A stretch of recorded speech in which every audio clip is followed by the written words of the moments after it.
Sampo and welcome to Bhutan This Week. I'm Namgizam. This week's top stories. His Holiness the J. Khenpo consecrated a new guru, a Buddha and a Shabdru Thode at the Tashchezong, coinciding with Habab Duchen on Tuesday. Gante Tuko also consecrated a Belchen Doji Shenu Pubi Thonde at Pudupema Chuingomba in Dawaka and Paro on Tuesday. And Lynchen Jimmy Waitile described the remarks made by the opposition leader on the government's bid to secure a non-permanent seat in the UN Security Council as being unpatriotic and disloyal.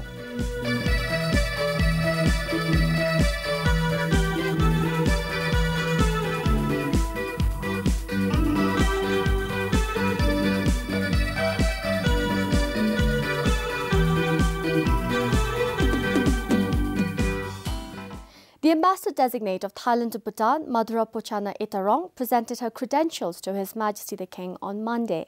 She was in the country on a 4-day visit.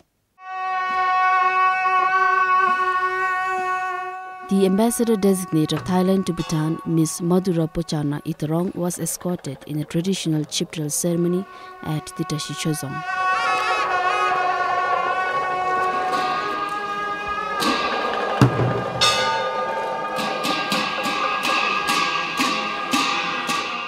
The ambassador-designate then presented credentials to His Majesty the King at the Golden Throne Room. Born in 1955, Madhura Pochana Itarong has a bachelor's degree in political science and a master's degree in public administration. She first joined the service in 1981 as the attaché at the Broadcasting Division of the Ministry of Foreign Affairs. Prior to her appointment as the Ambassador Extraordinary and Plenipotentiary of Thailand to the People's Republic of Bangladesh, she served as the Deputy Director General of the Department of Consular Affairs. Dojdema, BBS News. Coinciding with Habab Duchen on the descending day of Lord Buddha on Tuesday, His Holiness the J. Khenpo consecrated a new guru, Buddha and a Shabdrung Thonde at the Tashchezong. The Thongdral is called Tenpa Chokorsum. Following the consecration ceremony by His Holiness the J. Khenpo, it was displayed for public veneration for the first and last time. The Thongdral is heading out on its journey to Japan this Thursday. A Buddhist organization called Agonshu will receive it in Japan. Hundreds of devotees offered prayers and received blessings from the Thongdral this morning.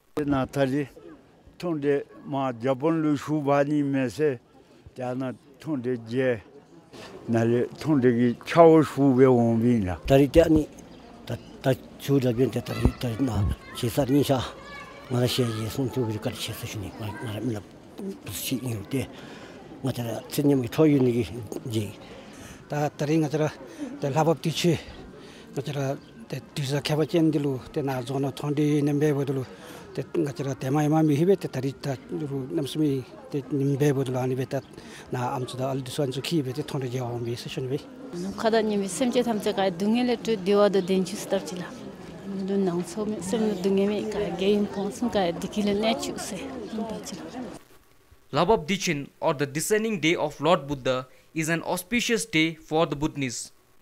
The day commemorates the return of Lord Buddha to earth from heavenly abode for the salvation of all sentient beings. Legend has it that the mother of Lord Buddha, Yum Jumalaze, passed away 7 days after his birth. To save his mother from the vicious circle of life, Lord Buddha left for the celestial realm and returned to the earth on this day for the benefit of all sentient beings. Komal Kharka, BBS News. Also on Habab Duchen, Gante Tuku consecrated a Belchen Doji Shenu Pubi Thonde at Pudupema Chuingomba in Dawaka and Paro. The Thonde was made on the instruction of the royal grandmother Ajikezang Chodin Wangchok. Her Majesty also made financial contribution. Several other individuals also contributed money and material like brocade. Altogether, it cost close to 2 million neutrum. Hundreds of devotees, including officials from Paro Zongkhak administration, attended the consecration ceremony. They received sawang or blessings for long life from Gante Tuku. Phudrup Pema Chuingomba in Paro Dawaka was founded in the 11th century by Lam Tile Jamtso. The Gemba was renovated following a visit by Her Majesty in 2000. The following year, a monastic school was also instituted at the Gemba. At the consecration ceremony, Her Majesty also gave Sera and Teshikada to 17 monks who had graduated from the monastic school and are presently pursuing further studies at Kangte Monastic College. Compiled for Nitindoji, Dishinwangmo, BBS News. 3 more candidates have come forward from Tsirang, Sarpang and Samrup Jongkar for the Bhutan Kinyam Party. The new candidates were revealed this week. 58-year-old Gopal Mahat from Beachgaon in Tsirang will be contesting from Patale Tsirangte constituency. He worked for 36 years as a civil servant. He last served as the chief forestry officer. The party's candidate from Sompangkha constituency in Sarbang is 58-year-old R.B. Rana. He joined the Department of Agriculture in 1978. After serving for 20 years, he resigned to work in private sector. However, for the last 2 years, he resigned from his job and was living in his village. And this man is the party's candidate from Jomosankha Marsala constituency in Samrujonkar. Ugin Doji is an entrepreneur. He graduated from Sharapsi College in 1999. He also has a master's degree in geography from India. He worked as a teacher for 11 years. They said Bhutan Kinyam Party's beliefs and ideology suits them, and joining politics is a need of the hour and a moral responsibility. Bhutan Kinyam Party's ideology and its beliefs and thought, I liked it very much, and I also like the composition of the humble members that the party has. I have read and looked at the aims and objectives of the Bhutan Kinyam Party, and as far as I'm concerned, I'm sure that the Bhutan Kinyam Party's aims and objectives is purely based on the principle of equality. I think this is the best opportunity I can serve to my community, the government, in strengthening our democracy, vibrant democracy, which we used to see, and through Bhutan Kinyam Party, because I joined this, Kinyam already is all equal, which is, I think, human being needs equality in every opportunities. The party has now revealed 8 of their candidates for the 2013 elections. The party submitted their application for registration with the Election Commission last month. Sonam Lhamo for BBS News. After 3 rounds of elections, the 3 vacant Demkongs in Paro finally have their Tokpas. Though late, the people are not complaining. The 3 Demkongs without Tsokpas are Chamithanka Kangku and Changka Jantina under Wanchagyok and Bara Junka Demkong under Shaba Gyok. The people of these Demkongs heaved a sigh of relief yesterday as they finally elected their Tsokpas, almost 2 years after the rest of the Demkongs in the Dzongkha got theirs. They said the absence of Tsokpas had cost them heavily in terms of carrying out Gyok development works.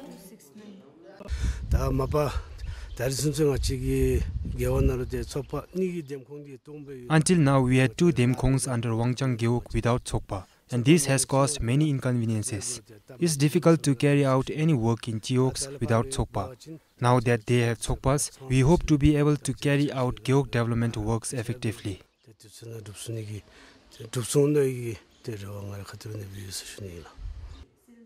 Voters echoed the same feelings and said they made it a point to show up to cast their votes because they did not want to miss their last chance of electing a Tsokpa.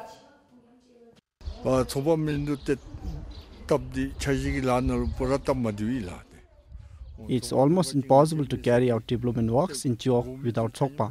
Tsokpa are the one who relay our needs and concern to the Gyok office. So, in their absence, it's hard to plan development activities, be it road, water supply, electricity, or irrigation water.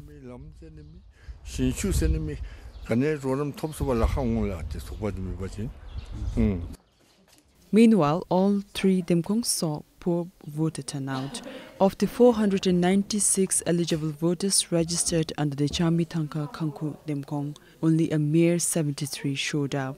Changka Jantina Demkong has 341 eligible voters, but only 83 turned out. And Bara Junka has 462 voters, but only 55 came to cast their votes. Compiled for Chimidoji, Tishinwangmo, BBS News. Over in Pemagatsal, the people of Karyajur Demkong under Kargewok also have their Tsokpa after an uncontested election. The lone contestant secured 111 yes votes and 16 no votes. The voter turnout was dismal. Only 127 of the total 621 voters showed up to cast their votes. Karyajur was one of the two Demkongs in Pemagatsal without a Tsokpa. The other vacant Demkong, Yingxing Borang under Norbugang Gewok, did not go to the polls as it had no candidates contesting. Pemagatsal also has a vacant post in the Dzongkhag Tom as no one qualified for the post. During the Meet the Press session yesterday, Prime Minister Jigme Waitila responded to the remarks made by the opposition leader earlier on the government's bid to secure a non-permanent seat in the UN Security Council. The opposition leader stated that the bid which Bhutan lost was ill-conceived and misguided and would have exposed the country to more harm. Len Chen described the opposition leader's remark as unpatriotic and disloyal. The opposition leader, having had no experience in diplomacy, having no knowledge of foreign policy, and perhaps being very unmindful, and lacking knowledge and concern about the vulnerabilities of this small state that we call our home, whose security, whose survival, whose sovereignty and whose independence is the duty of each one of us to protect and preserve. The United Nations is very important for Bhutan.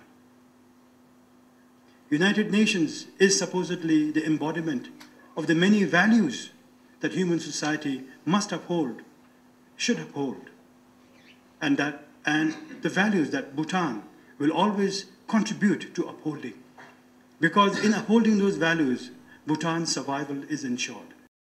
After 18 days of having been missing, the taxi driver suspected to have been kidnapped was released yesterday. According to sources, the father-in-law of the victim, Ganesh, paid the kidnappers a ransom of about 200,000 rupees. In a telephone interview with BBS, Ganesh said the kidnappers had called him from Bhutanese numbers repeatedly, demanding cash in rupees. Although he had informed the police about the calls, there had been no development. He had waited for days and finally made the decision to pay the ransom. At around 9 a.m. yesterday, as instructed by the kidnappers, Ganesh drove alone some 30 kilometers between Gelifu and Santabari to a deserted jungle where he was escorted by a group of people. The taxi driver was released after the money was handed over. The Thimphu District Court has sentenced 11 people who were involved in the murder of a 26-year-old man and for causing injury to 2 others at Changjiji. The incident took place in May this year. The offenders were sentenced to imprisonment ranging from 1 month to 10 years. The main culprit, a 19-year-old former monk, was sentenced to 10 years imprisonment. He will also have to pay a compensation of over 260,000 Yultrum to the deceased family and 15,000 Yultrum to one of the victims. The others convicted have also been asked to pay compensation. All the 11 convicted, along with the deceased, were in the same bar when the brawl broke out among them. The body of the deceased was found 150 meters away from the bar, drenched in blood. The Tagatashiang Sijong in Tagana is undergoing its first ever major renovation since its construction in 1651. Works are in full swing and are expected to be completed by June next year. Ever since the historic Dagatashi Yangsizong was built in 1651, no major renovation works were carried out until today. According to the Lamnetan, while the works continue, the sacred relics and nangtans are well protected and preserved.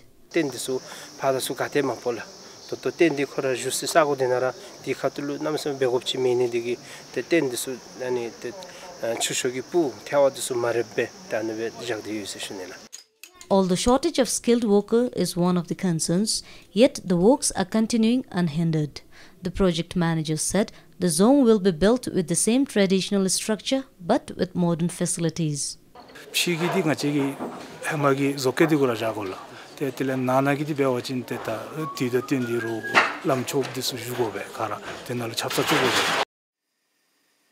The total allocated budget for the zone renovation is about 125 million Yultrum. Till date, over 57 million Yultrum has been spent. The project manager shared about some of the changes made in the structure of zone.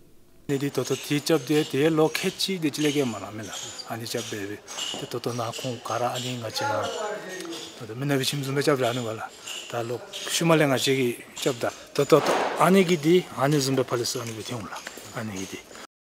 The renovation expenditure is fully funded by the Government of India and it is expected to complete by June next year. Daga Tashiangsi Zone was built by Drukta Namgyel with command from the Shabdrungnau Namgyel to take control over the region and to defend the country from the invaders from south and the Duas. Compiled for Ishinidup, Ishori Gurung for BBS News. And that's a wrap for this week. Thank you for being with us and do have a wonderful weekend.